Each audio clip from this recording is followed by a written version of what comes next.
Hey you guys, what is up? Mr. Code Shorts here. Today we are going to be looking at while loops in Python. While loops are incredibly helpful in programming because they allow you to use if statements, but use them continually. So if you want to check every so often, say that something is happening or not happening consistently, a while loop is the way to do it. So I've set up some basic examples here, so let's take a look at them. First, I've set my iterator. This is just something that it's just something that ultimately refers back to a number that I can move up or down based on how long I want the loop to run, the while loop here.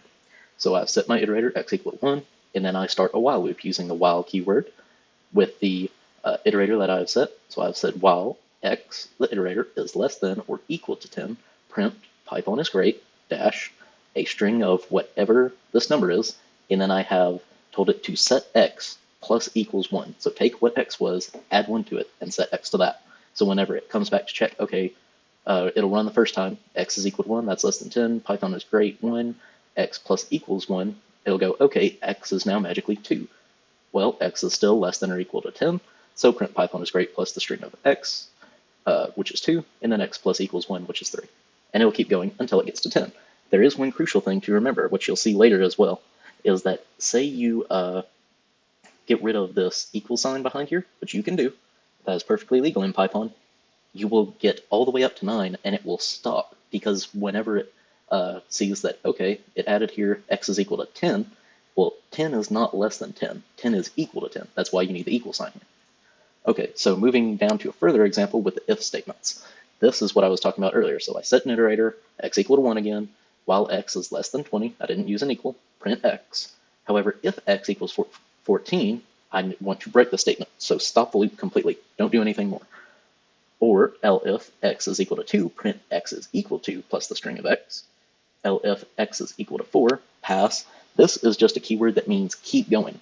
But often what you'll do if you want to have like a median point or a point in the middle where you want something to happen, then you can say set a new variable, so variable 2 equal to bananas, let's say. And that's not how you spell bananas, but nonetheless, you can have something happen and then it pass on to the next statement. So the pass keyword simply just lets everything go on like normal. So you can do things in the background without having anything else going on. And then, however, it is much of the time not really necessary.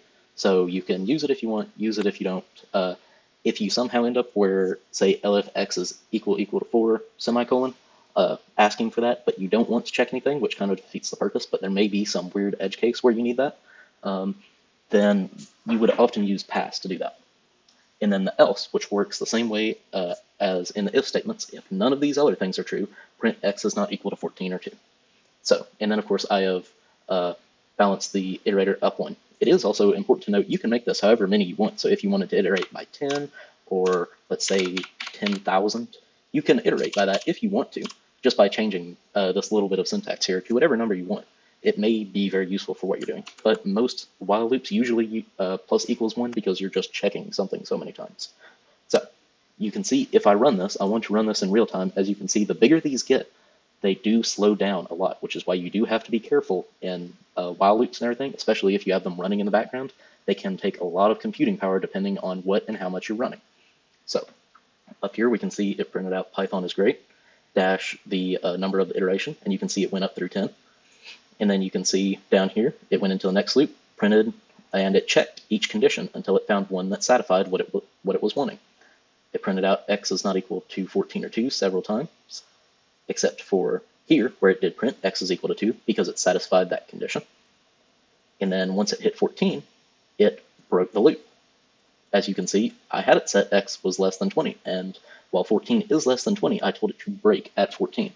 This is where you could have some other code that runs or something like that. However, it's very difficult to get back into the while loop once you have broken it using this break statement. So if you're going to do that, you need to have some other infrastructure in place to restart the while loop if you need it, or you can use a different type of statement like the pass or use a function in there like I've used the print function as a simple way of containing it and being able to do whatever your need or whatever you want the program to do while still being in that while loop if you need it to keep searching longer. All right, guys. Well, this has been While Loops in Python. Thank you all for watching. Don't forget to like and subscribe, and come back every Monday, Wednesday, and Friday for a brand new Code Shorts video. See y'all later.